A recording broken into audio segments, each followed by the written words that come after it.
I'll be honest, the main reason I wanted to cover this card is a sentimental one. I'd be touching your mum's sentiment. That doesn't mean anything. Means I'd touch her bumhole with my cock. Nice one. An old friend who was relatively new to Magic took a liking to Pauper. I had heard of the format and even some of its best decks and staples. A lot of Magic's most iconic cards have been printed at Common, before limited play was as much of a priority as it is now, and before sets were playtested as thoroughly. It didn't really appeal to me at the time, since my inclination was to work my way up from the standard Pioneer power level towards more powerful formats and cards. Naive, I know. You should love Pauper, it's the format of the people, he told me. Touché. I duly built my first Pauper deck, Blue-Red Fairies, and piloted it to a pretty hideous 2-2 at Rule 0 in Hackney Wick. Roll on the next Pauper tournament. I haven't had the time or really the will to build a new Pauper deck, so I'm looking square down the barrel of Part 2 with my Taplands Tempo deck. My friend, who was quite the Pauper aficionado at this point, had built Black-White Ephemerate, pretty near the top of the meta at the time. I ask him if he'll be playing it at Rule 0. No, comes the response. I'll be piloting a much shitter deck, Mogwarts. The Ephemerate deck became available to borrow, and borrow it I did, scraping past a suboptimal burn deck, Infect, and 2 variants of Rakdos burn to get the win. I gained so much life that day. Forgot my life pad too, so my rising life totals are forever recorded in my work notebook.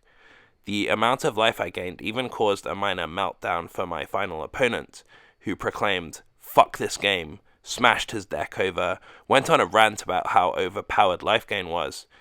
Admittedly, the answers to life gain, pretty much always in red and black, don't seem to get printed at the common rarity, but it was still pretty hilarious to hear one of the most maligned and underpowered mechanics in Magic being railed against, as if it were Phyrexian mana or the Rebel mercenary tutoring mechanic. He then shuffled outside to pound the vape. Some thrilling games that day, for sure, but my abiding memory was the feeling of power of being able to hold up Ephemerate for 1 mana.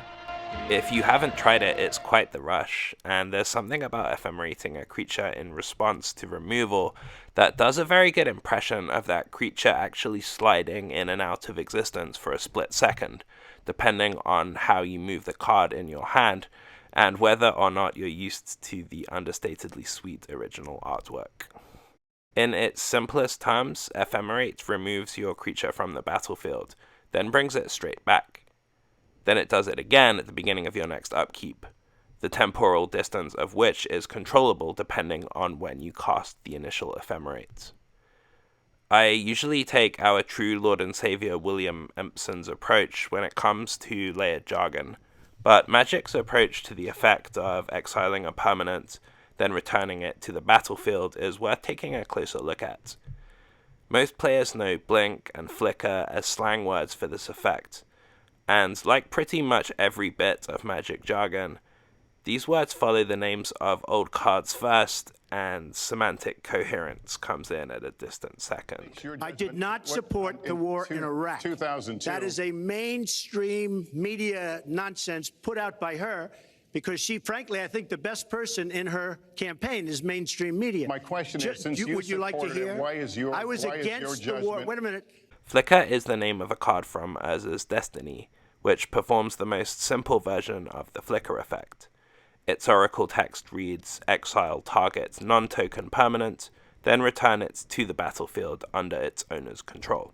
Only half of the potential value of Ephemerate, but like a lot of older cards, it lets you target permanents on either side of the battlefield, as well as not being limited to creatures. Blink has a knottier etymology in this context, as it seems to come from 9th edition's Blinking Spirit, which could bounce itself back to hand for free. And now for something completely different.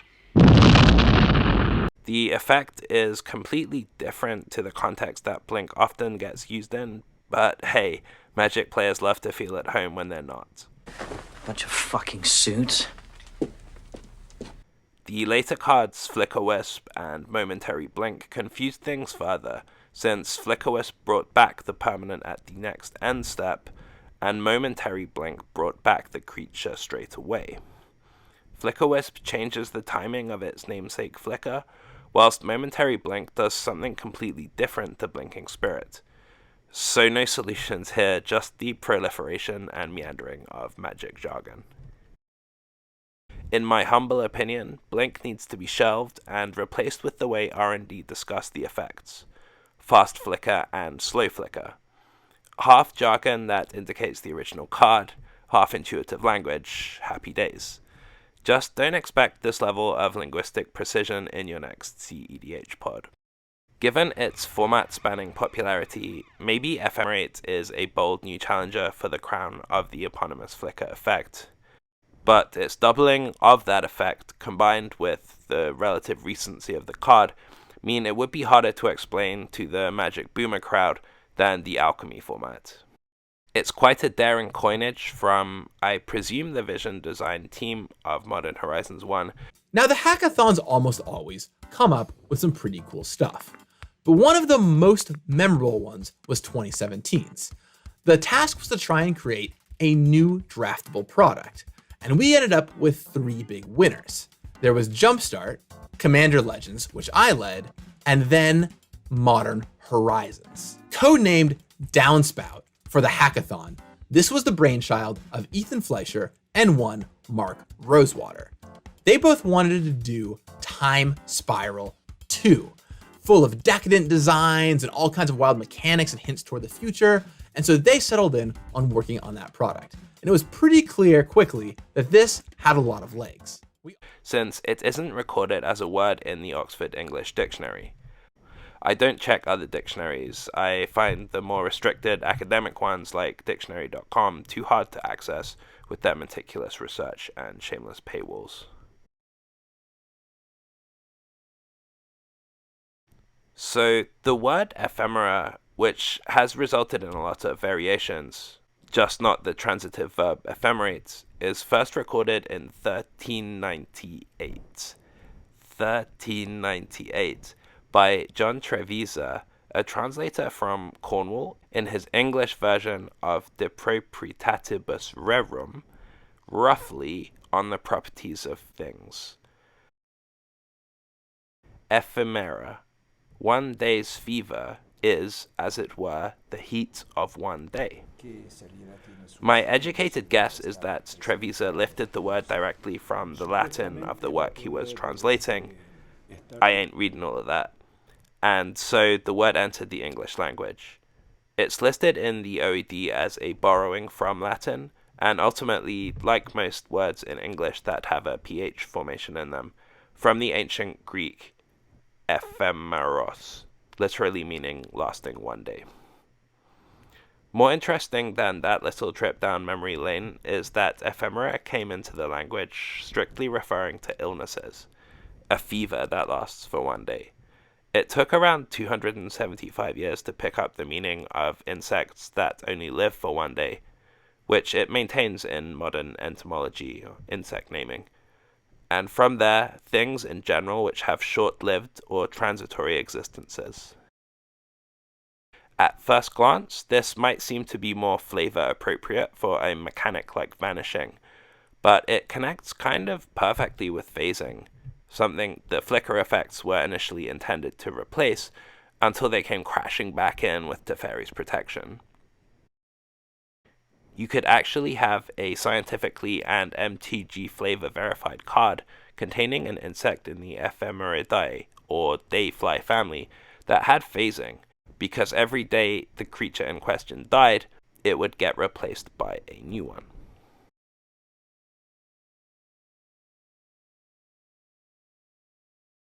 As a card name and coinage then, I'd say there's a lot of success here. It's kind of a cheap trick to bust out the Latin borrowings and render them as card titles shorn of the more boring supporting words one might normally find around them, but it works really nicely here. If the player can make a slight metaphorical leap on the way ephemera is mainly associated with short lifespans in English, The lion in the original artwork has been transformed into a disappearing and reappearing threat.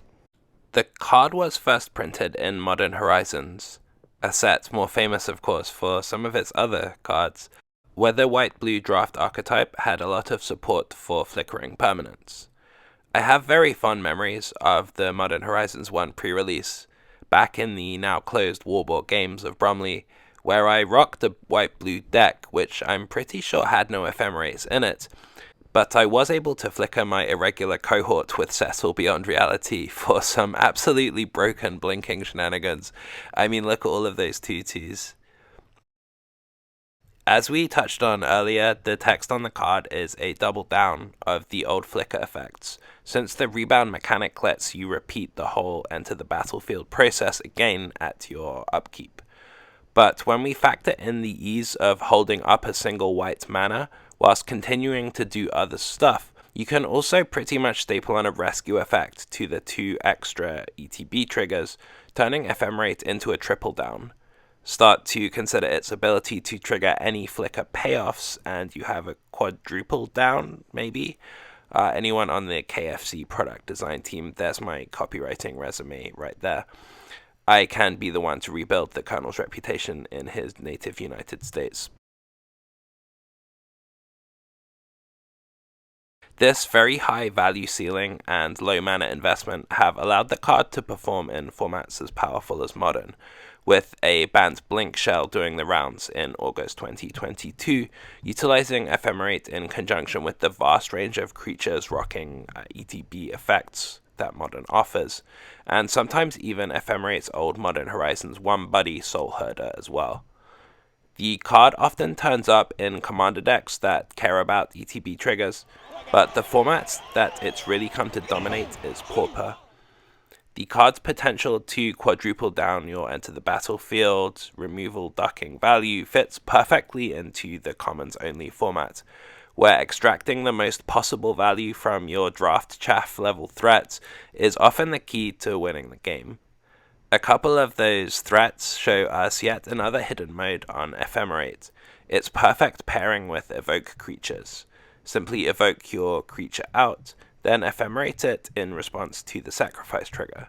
This works pretty similarly to the Rakdos scam decks du jour. Dang, do Magic players love that jargon. I still get a little creeped out by the time an opponent ephemerated his Muldrifter on turn 5 and couldn't contain his excitement. Ephemerate has truly become a Pauper staple, holding together everything from black-white Ephemerate decks which grind it out against burn and artifacts using life gain and card advantage, Jeskai Ephemerate, which spins its wheels and draws many cards with the aforementioned Muldrifter combo, the Familiars combo deck, and even some fringe Boros Ephemerate play. At this stage, I've probably sold you on the epic Pauper gameplay of answering trundling substandard threats with legacy power level removal, so which version of Ephemerate should you put into your deck? As I said, I think the original artwork is really well done, the shards of an iconic magic creature forcing the viewer's eye to drag them together as they prowl across the savannah. We've seen a lot of Magic cards which take a pretty unsubtle approach to portraying motion in 2D, but the representation here doesn't immediately come apart in the hand. It takes some catching.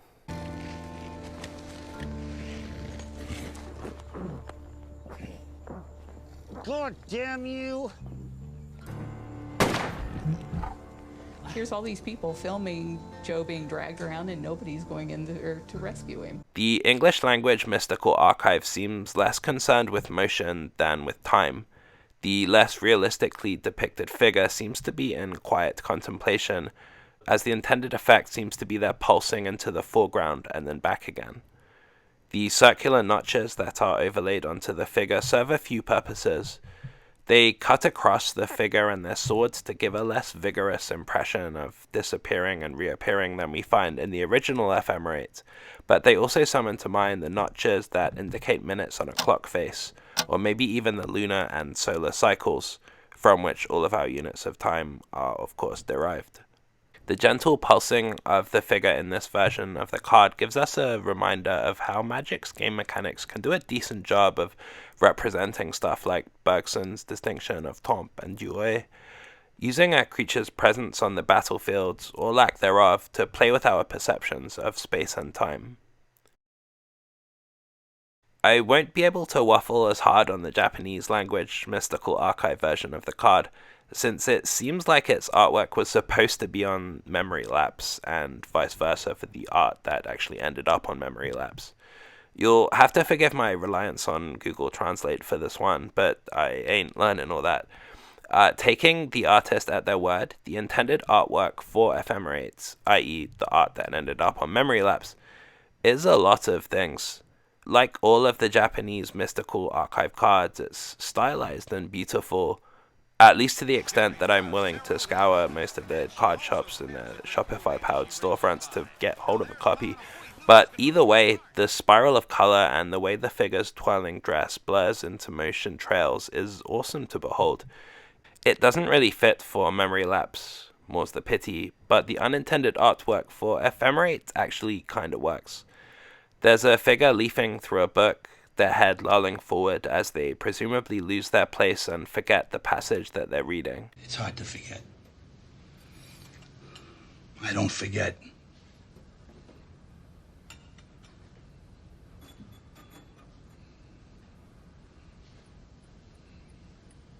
I forget what we're talking about. Me too. The fuck was it? The metaphor meshes really nicely with the way particular cards, or spells in Magic terms, are often associated with books, volumes in libraries, places where knowledge can be stored and consulted.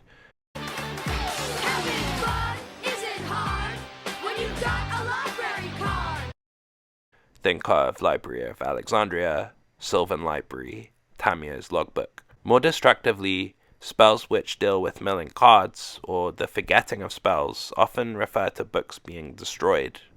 Think of Archive Trap, or Leveler. In the misprinted Ephemerate, we have a very literary take on the ephemeral, a passage that exists for a moment, or a day, in the reader's mind before having to be reread and rememorized. It's this awkward backstory, at least, that convinced me to drop 18 big ones on the only version of it that I could find in the UK to helm my black-white Ephemerate deck. Ephemerate represents Magic the Gathering's linguistic plundering at its best. Channeling Shakespeare, the designers saw an extremely funky Latinate word referring to something lasting for only a day and thought, hey, why can't that noun be a verb? The verbing action here, combined with its excellent artwork, instills the card with just the right amount of movement and energy. The cheap mana cost and sky-high potential value layer onto this to allow Ephemerate to stand alongside other iconic and color pie emblematic single mana spells like Ancestral Recall and Reanimate, and enshrine the flicker effect in competitive Magic. Thank you again for your time and attention in watching the second entry in this series. I had some awesome feedback for the first one, especially on Reddit and on the YouTube comments, and I'm especially appreciative of the people who engaged with me, offered compliments and ideas for improvements, or let me know where I missed some of the context. I have a follow-up to the Swords to Plowshares video planned to cover some of the extra material and look forward to sharing it. If you are able to do the algorithm stuff on this video in the meantime, especially subscribing to the channel, that would be a huge help in getting these videos out to the highest number of people. I know that usually recommendations like this come from big channels and they go to smaller ones, but hey, what can I do if not subvert expectations? A channel that has a lot to say about color pie and the philosophy and flavor dynamic of Magic cards and mechanics that you'd probably enjoy if you enjoyed my stuff is Dice Try. As I've touched on in my previous videos, I think color pie discussion is hampered by the way the designers act as if the fictional world of Magic exists in a complete vacuum, and red mages invented the idea of anti-authoritarianism, or that Blue's search for knowledge predates the Enlightenment, but this channel has some awesome mechanical and philosophical discussion of magic. Secondly, my local game store, Bad Moon Cafe, has a channel that does booster openings, pre-release guides, deck techs, that kind of thing. I think it's important to support your local store, and this is my small way of supporting mine. Anyway, cheers again, and talk to you in the comments and on the next video.